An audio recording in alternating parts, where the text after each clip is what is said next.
दर्शकों, आजकल देखने में आ रहा है कि बहुत सारे ऐसे लोग हैं जो कि कई ऐप और वेबसाइट पर डिजिटल जो सोना है, डिजिटल गोल्ड या ई-गोल्ड जिसे हम बोल सकते हैं, उसमें इन्वेस्ट कर रहे हैं। बहुत सारी ऐसी ऐप और वेबसाइट है जो लोगों को लालच दे करके इन्वेस्ट करवा रही हैं। ₹100 से शुरू कर सकते हैं, ₹500 से शुरू कर सकते हैं, 1000 डाल दीजिए, 10,000 डालिए और इस तरह से क्योंकि लोगों के मन में ये लालच रहता है कि यार सोने का भाव है वो बढ़ रहा है, तो क्यों ना हम ₹100 से शुरू कर लें, 500 से शुरू कर लें। और इस तरह से जो एप्लीकेशन होती हैं, चाहे से वो फ़ोन पे हो, पेटीएम हो या इसी तरह की अन्य एप्लीकेशन और आजकल तो जो ग्रोसरी बेच रही हैं, उन एप्लीकेशन ने भी शुरू करवा दिया है कि लोग गोल्ड में, जो डिजिटल गोल्ड है, उसमें पैसा अपना इन्वेस्ट करें और वास्तव में लोग ऐसा कर रहे हैं। लेकिन अब जो जानकारी आपको देने वाले हैं, हो सकता है कि वो आपके होश उड़ा दे, आपके पैरों तले ज़मीन सरक जाए। क्योंकि अभी कुछ दिन पहले ही सेबी ने ये एक चेतावनी दे दी थी, एक सार्वजनिक चेतावनी जारी कर दी थी कि अगर कोई व्यक्ति ऐसी एप्लीकेशन में, डिजिटल गोल्ड में या ई-गोल्ड में पैसा इन्वेस्ट कर रहा है, तो ये उसकी ज़िम्मेदारी है, सेबी के अंडर ऐसा कोई भी नहीं आता है, कोई भी एप्लीकेशन या वेबसाइट नहीं आती है।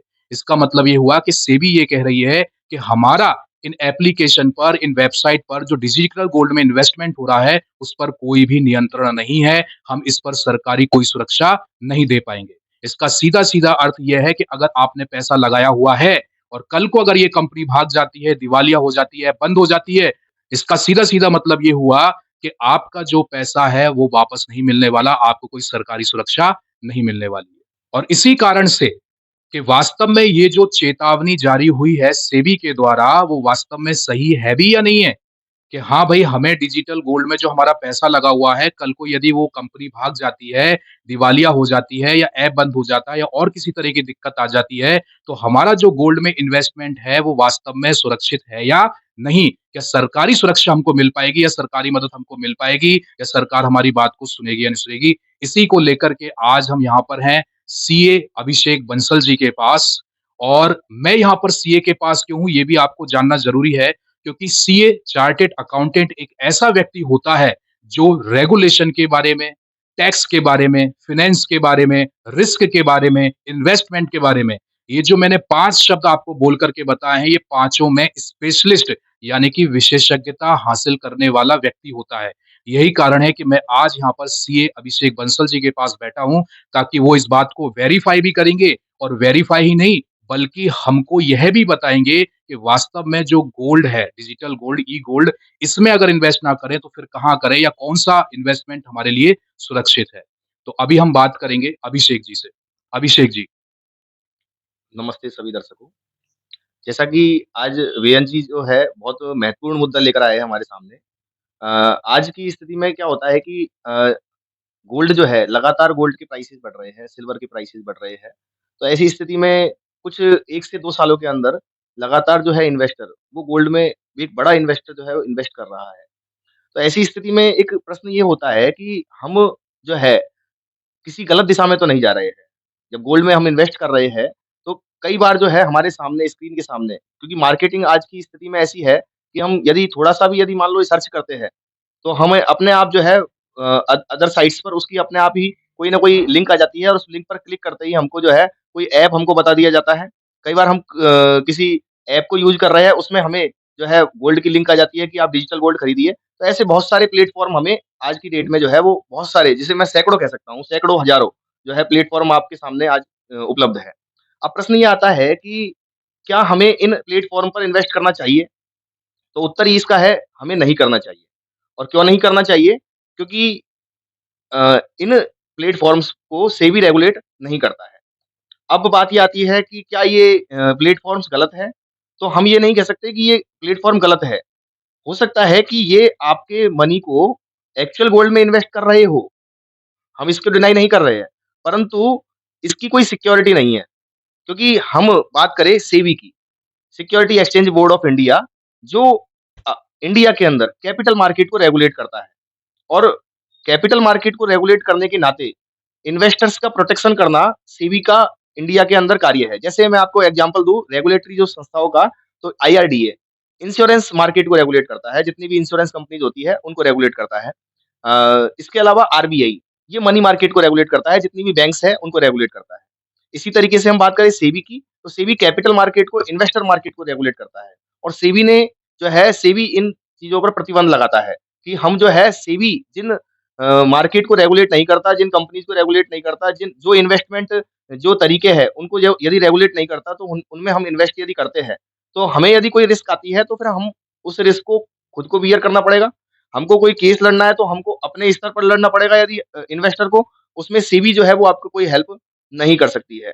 ऐसे बहुत सारे जो है हमारे सामने पहले भी कई बार ऐसा हुआ है कि कई ऐसी सोसाइटीज़, कई बार ऐसे लालच के कारण व्यक्ति जो है उनमें इन्वेस्टमेंट कर देता है और बाद में जो है वो सेबी जो है उस पर कोई एक्शन नहीं ले पाता और इन्वेस्टर्स का जो गाढ़ी कमाई जो होती है जिसे कह सकते हैं हम, वो कमाई जो है उसकी एक तरीके से कोई काम की नहीं रह जाती है। तो हमें इसमें इन्वेस्टमेंट जो है वो नहीं करना चाहिए। ये हमारा जो है कंसर्न इसमें नहीं है। आगे जो है आपके जो भी प्रश्न है वो बताइए? जैसा बहुत अच्छे से अभिषेक जी ने समझाया कि भई इन्वेस्टमेंट नहीं करना चाहिए क्योंकि जो सेबी है, वो रेगुलेट नहीं कर रहा है। रेगुलेट का मतलब है उसका कोई नियंत्रण है ही नहीं इन पर। तो अब नियंत्रण नहीं है तो बहुत सारी मतलब जोखिम जो है निवेशकों के सामने आ गए। अब चूँकि अब नियंत्रण नहीं है तो मुझे नहीं लगता कि वो ऑडिट भी उनकी होती होगी उस हिसाब से। नहीं हो पाती है। सेबी जो है जिन इन्वेस्टमेंट ऑप्शंस को रेगुलेट करता है, तो सेबी उन्हीं को देख सकता है। ऐसे हज़ारों, लाखों जो है कोई भी अपने स्तर पर यदि मैं चाहूँ कि मेरा खुद का मैंने अपने एक प्लेटफ़ॉर्म बना दिया और उसको मैं यदि कहूँ कि मैं अपने पीछे एक वोल्ट रखूँगा, ठीक है? और बात ये है कि उसके बदले में जो है लोगों से इन्वेस्ट कराऊँगा, तो वो उसका रेगुलेशन सेबी कर ही नहीं सकता। सेबी के पास जाना पड़ेगा, रेगुलेट करवाना पड़ेगा, सेबी की अप्रूवल लेनी पड़ेगी। तो आज की डेट में डिजिटल गोल्ड के नाम से किसी प्रकार की अप्रूवल्स जो है वो सेबी नहीं दे रहा है। सेबी जो है कुछ स्पेसिफिक माध्यमों को ही जो है वो अप्रूवल देता है। उन माध्यमों को हम जो है अपनी चर्चा में बताएँगे आपको जैसे-जैसे आप आपके क्वेश्चन जो है आते जाएँगे। बिल्कुल सही कहा क्योंकि जब वो नियंत्रण नहीं है तो ऑडिट भी नहीं कर पाएगा। लेकिन सेबी ये कह रहा है कि आप डिजिटल गोल्ड, ई-गोल्ड में अगर आपका मन है इन्वेस्ट करने का तो वहाँ पर आपको ऑप्शन देता है। ऑप्शन का मतलब है वो कह रहा है कि जिनको हम नियंत्रित कर रहे हैं, जिनकी हम बाकायदा ऑडिट कर रहे हैं और जिनके हम सारी जो भी उनकी एक तरह से एजेंसीज़ होती हैं या फिर अपन कहें कि वहाँ पर जो इस तरह के काम को कर रहे हैं प्लेटफ़ॉर्म, तो उनका पूरा की पूरा जो नियंत्रण है वो एक सेबी के हाथ में है। अगर कल को कोई दिक्कत हो जाती है तो सेबी अपना जो पक्ष है वो रख सकती है या जो सामने जो इन्वेस्ट कर रहा है उसका भी पक्ष रख सकती है। तो अभी अभिषेक जी से पूछेंगे कि भई अगर डिजिटल गोल्ड में अगर ना करें इन्वेस्ट तो और कौन से ऑप्शन हैं जिनमें इन्वेस्ट कर सकता है व्यक्ति और उसको क्या ध्यान रखना चाहिए इन्वेस्ट करते समय? अगर उसकी गोल्ड में इन्वेस्ट करने की इच्छा है। चूँकि अब प्रश्न आया है कि गोल्ड में इन्वेस्टमेंट कैसे करना है? और दूसरी बात ये आती है कि डिजिटल गोल्ड में इन्वेस्टमेंट कैसे करना है? तो गोल्ड में इन्वेस्टमेंट करने का एक ट्रेडिशनल जो माध्यम जो है वो लोग अपनाते आ रहे हैं, वो फिजिकल गोल्ड होता है, ठीक है? तो आपको यदि फिजिकल गोल्ड में इन्वेस्ट करना है, तो आपको प्रॉपर जो है आज की डेट में हॉलमार्किंग वाला जो है गोल्ड, जो है वो लेना चाहिए। बट बात ये है कि हमारा जो है आज की जो चर्चा है, वो डिजिटल गोल्ड पर है, तो हम उसी पर चलेंगे। तो डिजिटल गोल्ड में यदि आपको इन्वेस्टमेंट करना है या ई गोल्ड में आपको इन्वेस्टमेंट करना है, तो उसका जो सेबी जिनको अनुमति देता है, तो सबसे पहला जो सेबी जो अनुमति देता है, वो देता है एक्सचेंज ट्रेडेड फंड को। बेसिकली क्या होता है कि इंटरनेशनल मार्केट में जो गोल्ड की रेट्स चलती है, गोल्ड एक्सचेंज चलते हैं, उनका एक फंड जो है, ट्रेडेड फंड जो है वो एक्सचेंज ट्रेडेड फंड कहलाता है और उस फंड में आप इन्वेस्ट करते हैं, तो आपको जो है इंटरनेशनल जो गोल्ड में जो रेट का फ्लक्चुएशन आ रहा है, उसके अकॉर्डिंग आपको जो है उसका जो है फ़ायदा जो है वो आपको मिलता रहता है। जो भी प्लस माइनस जैसा भी गोल्ड के रेट में चेंज होता है, वो आपको मिलता है। बट ये है कि आपका जो इन्वेस्टमेंट है वो वैलिड इन्वेस्टमेंट है और वैलिड गोल्ड में इन्वेस्टमेंट है। ऐज़ ए आप फिजिकल गोल्ड में जैसे इन्वेस्टमेंट कर रहे हो, उसी तरीके से वो डिजिटल गोल्ड में इन्वेस्टमेंट ईटीएफ आपका कहलाएगा, एक्सचेंज ट्रेडेड फंड में। तो आपका एक्सचेंज ट्रेडेड फंड में इन्वेस्टमेंट के लिए आपको क्या करना पड़ेगा? आपको जो भी आपका जिसमें आपने डीमैट खाता यानी डीमैट अकाउंट आपने खुलवा रखा है, जो आपको सेबी रेगुलेटेड जो है एजेंसीज़ है, जैसे हर बैंक ने अपना खोल रखा है, आईसीआईसीआई का है, आईसीआईसीआई डायरेक्ट ऐसे जितने भी अपस्टॉक्स है, ऐसे मतलब बहुत सारे जो है प्लेटफ़ॉर्म है, जो बेसिकली सिक्योरिटीज़ मार्केट में इन्वेस्टमेंट के लिए वैलिड है। तो उनके माध्यम से आप जो है अपने डीमैट में एक्सचेंज ट्रेडेड फंड ईटीएफ जो है वो हर म्यूचुअल फंड कंपनियाँ और बहुत सारी जो है कंपनियाँ जो है वो ईटीएफ जो है जारी करती है, वो सेबी रेगुलेटेड होना चाहिए और सेबी रेगुलेटेड ईटीएफ में आप पहला इन्वेस्टमेंट कर सकते हैं। Second investment gold mutual fund होता है। गोल्ड के बदले में या तो फिजिकल गोल्ड के बदले में या फिर जो है एक्सचेंज ट्रेडेड फंड के बदले में कुछ यूनिट्स जो है वो म्यूचुअल फंड जो है एजेंसी म्यूचुअल फंड कंपनियाँ जो है वो जारी करती हैं। उन यूनिट्स को आप परचेज़ कर सकते हैं। वो एज़ ए गोल्ड में इन्वेस्टमेंट के बराबर होता है। तो उनको भी आप गोल्ड म्यूचुअल फंड को जो है वो आप परचेज़ कर सकते हो यदि आपको गोल्ड में इन्वेस्टमेंट करना है। और तीसरा जो है ऑप्शन जो होता है वो डेरिवेटिव का होता होता है जिसमें गोल्ड का फ्यूचर होता है, गोल्ड के ऑप्शंस होते हैं। बट हम जनरल इन्वेस्टर जो है उसको इसको अलाउ नहीं करते। क्योंकि कारण क्या होता है कि गोल्ड फ्यूचर और गोल्ड ऑप्शन अपने आप में स्पेकुलेटिव मार्केट है। इसमें एक तरीके से ऐसे सट्टा है ये, जिसके अंदर आप फ्यूचर की डेट को एक गोल्ड का जो है कॉन्ट्रैक्ट कर लेते हो। जैसे मैं आज की डेट में 28 नवंबर का गोल्ड का यदि मान लो एक कॉन्ट्रैक्ट कर लूँ, इतने में मैं इतनी डेट को खरीदने को तैयार हूँ गोल्ड। तो वो बेसिकली क्या होता है कि बहुत ज़्यादा स्पेकुलेटिव हो जाता है और ऐसी कंडीशन में कई ज़्यादातर इन्वेस्टर्स को उसमें लॉस होता है। केवल समझदार जो इन्वेस्टर होते हैं या फाइनेंशियल एनालिस्ट होते हैं जो, उनको ही वो समझ में आता है। तो इसलिए जो जनरल इन्वेस्टर्स है उसके लिए जो ऑप्शन बच जाता है, वो ईटीएफ बच जाता है, एक्सचेंज ट्रेडेड फंड या गोल्ड म्यूचुअल फंड हो जाता है या फिर ईजीआर और होते हैं, जो इलेक्ट्रॉनिक गोल्ड रिसिप्ट होती है। बट आज की डेट में जो है वो electronic gold receipt general investors की पहुँच में नहीं आ पाती है। तो ऐसे इनमें जो है वो जनरल इन्वेस्टर जो है इन्वेस्ट कर सकता है, यदि उसे गोल्ड में इन्वेस्टमेंट करना है तो। तो अभी अभिषेक जी ये बताइए जैसे ये फ़ोनपे है, पेटीएम है, ये सारी चीज़ें जो हैं, इन्हें क्या कहेंगे सुविधा कहेंगे या जुआ कहेंगे? जैसे लोग उसमें इन्वेस्ट कर रहे हैं अपना थोड़ा-थोड़ा पैसा, क्योंकि पैसा फँस सकता है, तो अपन उनको सुविधा कहें या एक तरह का जुआ कहें? देखिए आपने 2 बातें कही सुविधा और जुआ। देखिए दोनों ही चीज़ मैं नहीं कहूँगा इन्हें।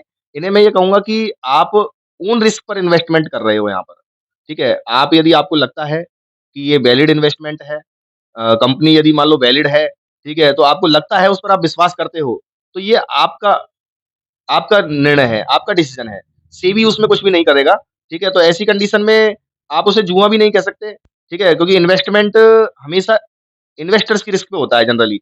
बट सेबी उसमें कुछ भी नहीं करेगा, सेबी उसको रेगुलेट नहीं करेगा, तो ऐसी कंडीशन में जो है, वो आपको बड़ी रिस्क आप जैसे यदि वहाँ पर 10% रिस्क लेकर चल रहे हो, तो यहाँ पर आप 90% या 80% रिस्क लेकर चल रहे हो, क्योंकि कारण आपने अपनी रिस्क को बढ़ा लिया है। तो इन्वेस्टमेंट के साथ इतनी रिस्क को बढ़ाना वो ठीक नहीं है। आप जो है वो प्रॉपर जहाँ पर सेबी ने वैलिड कर रखा है जिन इन्वेस्टमेंट्स को, उन्हीं में आपको इन्वेस्टमेंट करना चाहिए। तो अभिषेक जी इसका मतलब ये हुआ कि अगर कोई व्यक्ति अगर इस तरह की ऐप या वेबसाइट के माध्यम से डिजिटल गोल्ड या ई गोल्ड में निवेश करता है, अपना पैसा लगाता है, तो ये पूरा-पूरा जोखिम उसी का है। कंपनी भाग जाए तो वो आपकी ज़िम्मेदारी, आपका पैसा फँस जाए तो आपकी ज़िम्मेदारी, कोई दिवालिया हो गई कंपनी तो आपकी ज़िम्मेदारी, यानी कि पूरी तरह से ज़िम्मेदारी जो होगी वो आपकी होगी, वो सेबी की नहीं होगी।